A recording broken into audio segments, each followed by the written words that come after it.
अब जो लोग वैल्यू इन्वेस्टर होंगे वो मेरे को गाली दे रहे होंगे, अरे दे दो ना, ग्रोथ इन्वेस्टिंग से ही बड़ा पैसा बनेगा। वैल्यू इन्वेस्टिंग से आपकी कंपनी का शेयर वहीं कंसोलिडेट करता रहेगा, और उस इंतजार में काफी महीनों लग जाएंगे कि कब वापस बुल मार्केट आएगा, कब निफ्टी वापस 20-25% दौड़ेगा, तब आपका शेयर प्राइस हो सकता है ऑटोमेटिकली दौड़ जाए। Hello everyone, Infosys and Wipro के क्वार्टर टू के रिजल्ट आ गए हैं। तो आज हम इन दोनों के क्वार्टर टू के रिजल्ट डिस्कस करेंगे। एंड रिजल्ट डिस्कस करने के बाद में मैं मेरी तरफ से एक फाइनल इंसाइट रखूंगा। जो रिसर्च एंड एनालिसिस मैंने किया है उसके बेसिस पे मेरी तरफ से फाइनल एक रिमार्क्स और रेटिंग रहेगा, जो आपको हेल्प करेगा इन स्टॉक्स को आपके पोर्टफोलियो में शॉर्टलिस्ट या रिजेक्ट करने में। ठीक है दोस्तों, स्टार्ट करते हैं। तो फर्स्ट कंपनी हम ले रहे हैं इन्फोसिस। तो दोस्तों इन्फोसिस का रिजल्ट हम दो तरह से डिस्कस करेंगे। फर्स्ट इज इनका वाई ऑन वाई किस तरह से परफॉर्मेंस रहा है, सेकंड इज इनका क्वार्टर ऑन क्वार्टर परफॉर्मेंस किस तरह से रहा है। तो दोस्तों एक बार वाई ऑन वाई परफॉर्मेंस इनका देख लेते हैं। दोस्तों last year quarter two FY 25 में इनका रेवेन्यू था 40,986 करोड़ रुपए का। एंड इस साल जो रेवेन्यू रिपोर्ट किया है क्वार्टर टू में, वो रिपोर्ट किया है 44,490 करोड़ रुपए का। मतलब वाई ऑन वाई जो रेवेन्यू में ग्रोथ डिलीवर करी है दैट इज 8.55% के आसपास में। दोस्तों बात कर लेते हैं इनके इबिट्टा मार्जिन की। Last year quarter two FY 25 में इनका इबिट्टा मार्जिन था 20.90% का, यू कैन से 20.90% का। इस साल जो क्वार्टर टू में इबिट्टा मार्जिन रिपोर्ट हुआ है दैट इज 21% का। मतलब बहुत ही मामूली, you can say 10 BPS point से यहाँ पे इबिट्टा मार्जिन में ग्रोथ हुई है। अब दोस्तों बात कर लेते हैं प्रॉफिट अमाउंट की। Last year quarter two FY 25 में इनका जो प्रॉफिट अमाउंट था वो था 6,516 करोड़ रुपए का। इस साल जो क्वार्टर टू में जो रिपोर्ट किया है वो है 7,375 करोड़ रुपए का। मतलब वाईएमआई प्रोस्पेक्टिव से जो प्रॉफिट में ग्रोथ आई है वो आई है 13.20% की। तो दोस्तों यहाँ पे रेवेन्यू ग्रोथ लगभग 8.5% की है, बट प्रॉफिट ग्रोथ यहाँ पे कितने परसेंट की है, 13.25% की। ऐसा क्यों? दोस्तों यहाँ पे अदर इनकम वाला पार्ट थोड़ा एक्स्ट्रा है, एंड इस बार डिप्रिसिएशन का अमाउंट थोड़ा कम लिया गया है। साथ में इबिट्टा मार्जिन में अराउंड 10 BPS पॉइंट का ग्रोथ हुआ है। इसकी वजह से यहाँ पे हमें डिफरेंस फील हो रहा है कि रेवेन्यू ग्रोथ 8% की और प्रॉफिट ग्रोथ यहाँ पे 13.25% की हो। तो दोस्तों ये तो हमने डिस्कस किए कि एज सच इनके वाई ऑन वाई रिजल्ट कैसे रहे। दोस्तों वाई ऑन वाई इनका रेवेन्यू ग्रोथ 8% का, प्रॉफिट ग्रोथ 13% का।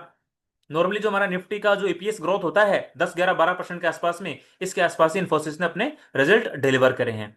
तो दोस्तों अब देख लेते हैं क्वार्टर ऑन क्वार्टर इनकी ग्रोथ कैसी रही है। दोस्तों क्वार्टर वन FY 26 में इनका रेवेन्यू था 42,279 करोड़ रुपए का। इस बार जो क्वार्टर में रेवेन्यू रिपोर्ट किया है वो है 44,490 करोड़ का, जो हमने अभी डिस्कस किया। तो क्वार्टर ऑन क्वार्टर जो रेवेन्यू ग्रोथ निकल के आई है वो कुछ निकल के आई है 5.23% की। एंड दोस्तों इबिट्टा मार्जिन की बात देख लेते हैं। क्वार्टर वन के अंदर इबिट्टा मार्जिन था 20.80% का। अभी जो इबिट्टा मार्जिन रिपोर्ट किया है दैट इज 21% का। मतलब क्यू ऑन क्यू लेवल पे भी इन्होंने इबिट्टा मार्जिन में 20 बेसिस पॉइंट से अपना ग्रोथ रिपोर्ट किया है। अब दोस्तों बात कर लेते हैं प्रॉफिट ग्रोथ की। इनका क्वार्टर वन के अंदर प्रॉफिट था 6,924 करोड़ रुपए का। अभी जो क्वार्टर टू में प्रॉफिट रिपोर्ट किया है दैट इज 7,375 करोड़ रुपए का, जो अभी हमने डिस्कस किया। तो यदि प्रॉफिट का ग्रोथ टर्म निकालें वो निकल के आ रहा है 6.5% से। क्वार्टर ऑन क्वार्टर उन्होंने अपनी प्रॉफिट की ग्रोथ करी है। तो दोस्तों ये तो हमने इनके जस्ट बेसिक नंबर डिस्कस किए। Y on Y revenue growth क्या रहा है, इनका quarter on quarter revenue growth क्या रहा है, और दोनों पर्सपेक्टिव से प्रॉफिट में क्या ग्रोथ रही है और इबिट्टा मार्जिन में क्या चेंजेस हमें देखने को मिले हैं। दोस्तों अब डिस्कस कर लेते हैं जो हमारा एक शॉर्ट लिस्टिंग क्राइटेरिया है, जो हमारा शॉर्ट लिस्टिंग फ्रेमवर्क है, वहां पे इन्फोसिस कहाँ बैठता है। तो दोस्तों हमारा फर्स्ट क्राइटेरिया है हम वो कंपनी शॉर्टलिस्ट करेंगे जिसका Y on Y sales growth 20% से ज्यादा हो। दोस्तों इन्फोसिस यहाँ पे Y on Y 20% sales growth नहीं रिपोर्ट किया, ओनली 8.5% का सेल्स ग्रोथ है। तो ऑब्वियसली फर्स्ट क्राइटेरिया में इन्फोसिस शॉर्टलिस्ट नहीं हो रहा है। दूसरा नेक्स्ट क्राइटेरिया है profit growth Y on Y 20% से ज्यादा होनी चाहिए। तो यहाँ पे वो भी 20% से ज्यादा Y on Y profit growth नहीं हो रही है। दोस्तों हमारा नेक्स्ट क्राइटेरिया है रिटर्न ऑन इक्विटी 20% से ज्यादा होनी चाहिए। हाँ, इन्फोसिस की रिटर्न ऑन इक्विटी 20% से ज्यादा है। नेक्स्ट हमारा है सीएफओ पॉजिटिव होना चाहिए। ऑब्वियसली हाँ, हाई कैश फ्लो कंपनीज है, आईटी कंपनीज, तो इनका सीएफओ पॉजिटिव है। नेक्स्ट है ऑपरेटिंग लिवरेज मिलना चाहिए बिजनेस को। तो यहाँ पे ऑपरेटिंग लिवरेज ऐसा कुछ मेरे को मिलता हुआ दिखाई नहीं दे रहा है, बिकॉज बहुत हार्डली फ्लक्चुएट हो रहा है रेवेन्यू ग्रोथ और प्रॉफिट ग्रोथ के नंबर्स में। नेक्स्ट है क्या इस शेयर में एफआईज और डीआईज की होल्डिंग है। हाँ, इस शेयर में भर भर के एफआईज और डीआईज की होल्डिंग है। अब बात करते हैं फॉरवर्ड पैग रेशियो की। दोस्तों इन्फोसिस का शेयर अराउंड 22-23 के प्राइस टू अर्निंग रेशियो पे चल रहा है, और यहाँ पे जो प्रॉफिट ग्रोथ डिलीवर हो रही है वो अराउंड 8 से 10% के आसपास डिलीवर हो रही है। यदि मैं इनका एक साल के बाद का फॉरवर्ड पी निकालूं तो वो निकल के आता है अराउंड 19-20 के आसपास में, और ग्रोथ हमारी कितनी है, लगभग 8-10% के आसपास में। तो फॉरवर्ड पैग निकालने की कोशिश करूं तो वो निकल के आएगा 2 से 2.25 के बेस में। तो दोस्तों एक तो सबसे बड़ी बात इनकी रेवेन्यू ग्रोथ और प्रॉफिट ग्रोथ लगभग 8-10% के आसपास में, मतलब हमारे क्राइटेरिया से बहुत कम है। दूसरा, इनका फॉरवर्ड पैक अराउंड आपका 2 से 2.25 के बीच में। तो ऑब्वियसली हम लोग 1 से 1.5 और मैक्सिमम 2 तक फॉरवर्ड पैक वाले बिजनेस ही प्रीफर करते हैं। बट वही बिजनेस प्रीफर करते हैं जिनके अंदर बहुत हाई सेल्स ग्रोथ और बहुत हाई प्रॉफिट ग्रोथ हो। दोस्तों आपको तो पता ही है, आईटी कंपनीज पिछले 2-3 साल से कोई अच्छा profit and sales growth report कर नहीं रही हैं, और इनका शेयर प्राइस पिछले 3-4 साल से कंसोलिडेशन फेज में गया हुआ है, ना इनके शेयर में रिटर्न बन रहे हैं। एंड दोस्तों मेरा पॉइंट है कि जो लोग वैल्यू इन्वेस्टिंग की बातें करते हैं कि हम लोग वैल्यू इन्वेस्टर हैं, अभी इनका स्टॉक 20-30% से डाउन है, हम लोग अभी इनको खरीदेंगे और जब मार्केट वापस ऊपर आएगा तो हमारा स्टॉक ऊपर भाग जाएगा। दोस्तों मैं आपको बात बताता हूं, आप वैल्यू इन्वेस्टिंग की बात करते हो, बट आप देखो ना, यदि आपने कोई ऐसा कंपनी का शेयर ले रखा हो जिसका बिजनेस और प्रॉफिट लगातार 20% से ग्रोथ कर रहा हो, तो मतलब इस कंसोलिडेशन फेज के अंदर भी जहां पे निफ्टी रिटर्न नहीं दे रहा है, उस टाइम पे वो ग्रोथ कंपनी आपकी जो होगी वो आपको रिटर्न देगी। एंड साथ में जब निफ्टी दौड़ेगा 15-20-25%, उस टाइम पे आपका वो ग्रोथ वाला शेयर बहुत ज्यादा दौड़ेगा इनकी कंपैरिजन में जो इन्फोसिस और आईटी कंपनीज दौड़ेगी।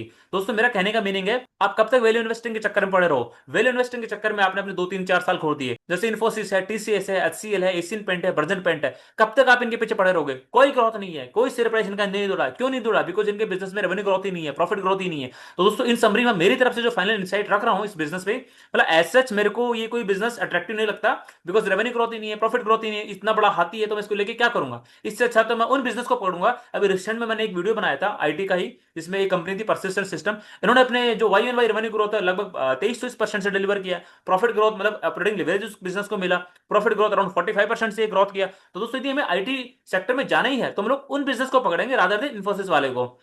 तो दोस्तों ये तो हमने डिस्कस किया इन्फोसिस के बारे में।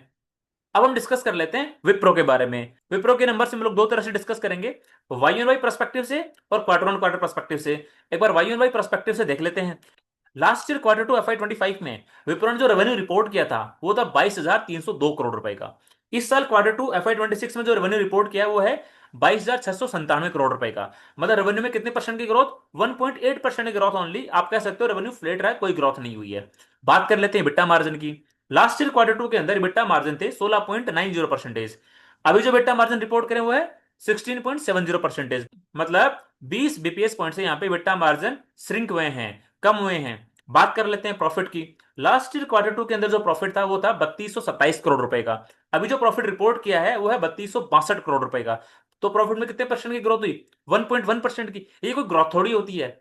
आप कह सकते हो ये तो kind of flat kind of numbers हैं, सच कोई डिफरेंट नंबर नहीं है। आप ये कह सकते हो जो बाकी लाइक आईटी कंपनीज नंबर दिखाएं वैसे ही मेरे को यहाँ पे कोई नंबर लिख रहे हैं वाई ऑन वाई विप्रो के भी, ऐसा कोई डिफरेंट मेरे को लग नहीं रहा है। पर दोस्तों एक बार बात कर लेते हैं इनके क्वार्टर ऑन क्वार्टर नंबर्स की। तो Q1 FY26 में इनका रेवेन्यू था 22,135 करोड़ रुपए का। और जैसे अभी हमने डिस्कस किया Q2 FY26 में जो विप्रो का नंबर आया है वो है 22,697 करोड़। तो लगभग 2.5% की रेवेन्यू टर्म में यहाँ पे ग्रोथ दिखाई है। बात करते हैं इबिट्टा मार्जिन की। Q1 के अंदर जो इबिट्टा मार्जिन था वो था 17.30%। अभी जो इबिट्टा मार्जिन आया है वो 16.70% का नंबर आया है। मतलब इबिट्टा मार्जिन 50 बेसिस पॉइंट से श्रिंक हुआ है। तो मतलब इनका प्रॉफिट भी डेफिनेटली डाउन आया होगा, चलो वो भी देख लेते हैं। Q1 में जो इनका प्रॉफिट था वो था 3336 करोड़ रुपए का। अभी जो प्रॉफिट इन्होंने रिपोर्ट किया वो है 3262 रुपए का। मतलब प्रॉफिट के अंदर भी 2.20% से डी ग्रोथ हुआ है, कोई ग्रोथ नहीं हुई है। तो दोस्तों अब इसको कंपेयर कर लेते हैं हमारे फाइनल शॉर्ट लिस्टिंग क्राइटेरिया से कि विप्रो यहाँ पे कहाँ बैठता है। दोस्तों यदि पहले बात करें हम लोग क्या Wipro secular consumer growth sector से बिलोंग करता है? बिल्कुल नहीं करता है। क्या इसकी सेल्स ग्रोथ 20% से ज्यादा है? बिल्कुल नहीं है। क्या इसका प्रॉफिट ग्रोथ 20% से ज्यादा है? बिल्कुल नहीं है। क्या इस, क्या इसका रिटर्न ऑन इक्विटी 20% से ज्यादा है? हाँ बिल्कुल है, इसका रिटर्न ऑन इक्विटी 20% से ज्यादा है। क्या इसका सीएफओ पॉजिटिव है? बिल्कुल इसका सीएफओ पॉजिटिव है। क्या इसको ऑपरेटिंग लिवरेज मिला? बिल्कुल नहीं मिला है। क्या इसमें एफआईज और डीआईज की होल्डिंग है? बिल्कुल इसके अंदर एफआईज डीआईज की होल्डिंग है। इसका फॉरवर्ड पैक रेशियो कैलकुलेट करें? क्या ही कैलकुलेट करें यार, जब रेवेन्यू में ग्रोथ नहीं है, प्रॉफिट में ग्रोथ नहीं, तो क्या ही कैलकुलेट करके करेंगे पैक रेशियो? चलो कोई ना, फिर भी आपके लिए मैं कर देता हूं।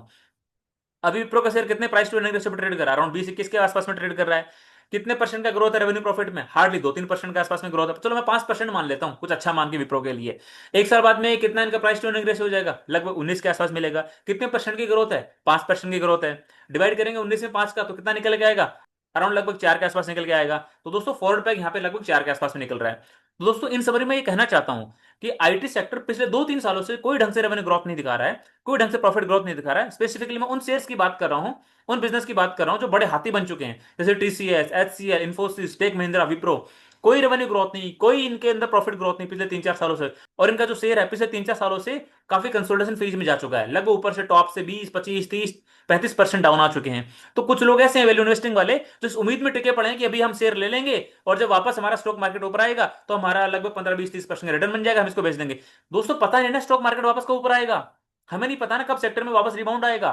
तो उस इंतजार में क्यों क्यों बैठे हो? आप वो शेयर पकड़ो ना, आप वो बिजनेस पकड़ो ना जिसके अंदर अभी 20%, 25%, 30% से सेल्स ग्रोथ हो रही हो, 20, 25, 30% से प्रॉफिट ग्रोथ हो रही हो। और दोस्तों मैंने वीडियोस बना के डाले हैं अभी, कुछ ऐसे सेकुलर कंज्यूमर ग्रोथ सेक्टर से बिलोंग करने वाले बिजनेस हैं जिनके रेवेन्यू के अंदर 25, 30, 35% से ग्रोथ हो रही है, जिनके प्रॉफिट के अंदर भी 25, 30, 35% से ग्रोथ हो रही है। तो वो बिजनेस पकड़ो ना, आपको इस मार्केट के दौरान भी वो बिजनेस अच्छे से रिटर्न बना के देंगे, भले ही निफ्टी कंसोलिडेशन फेज में क्यों जा रहा हूं। एंड दोस्तों जब निफ्टी वापस ऊपर दौड़ेगा तो वो ग्रोथ बिजनेस के शेयर सबसे ज्यादा दौड़ेंगे। तो मतलब मेरा कहने का मीनिंग है, कब तक आप पड़े रहोगे वैल्यू इन्वेस्टिंग के चक्कर में? दोस्तों थोड़ा और रिसर्च करो एंड कुछ ऐसे ही बिजनेस निकाल के ढूंढो जहां पे अच्छे से करंटली ग्रोथ हो रही है। बहुत सारे बिजनेस ऐसे कंज्यूमर ग्रोथ सेक्टर में यार, आप जाके देखो तो सही, मेरे वीडियो से देख लो, आपको पता लग जाएगा, आपको ऑटोमेटिक पता लग जाएगा कि कौन से बिजनेस में आपको इन्वेस्टमेंट करना चाहिए। आई थिंक मैं जो कहना चाह रहा हूं आप लोगों को बात समझ में आ रही होगी। तो दोस्तों ऐसा मेरी कोई रिकमेंडेशन नहीं है, बट हाँ यदि आपको कोई इन्वेस्टिंग करनी है तो आपको खुद की रिसर्च करनी है, खुद का एनालिसिस करना है, उसके बाद ही आपको कोई इन्वेस्टमेंट करना है, बिकॉज कैपिटल आपका, रिस्क आपका है। तो दोस्तों आज की वीडियो में इतना ही। यदि आपको वीडियो अच्छा लगा हो तो वीडियो को लाइक जरूर करना एंड दोस्तों चैनल को सब्सक्राइब करना बिल्कुल मत भूलना, बिकॉज अभी क्वार्टर टू का अर्निंग सीजन स्टार्ट हो गया है और बहुत सारी कंपनीज के रिजल्ट आ रहे हैं। एंड दोस्तों उनमें से जो हाई ग्रोथ कंपनीज हैं उनके क्वार्टर टू के रिजल्ट का एनालिसिस करके वीडियोस बना के मैं यहाँ पे चैनल पे अपलोड करूंगा, जो आपको बहुत ज्यादा हेल्प करेगा आपके पोर्टफोलियो को रिस्ट्रक्चर करने में। ठीक है दोस्तों, मिलते हैं नेक्स्ट वीडियो में। Thank you.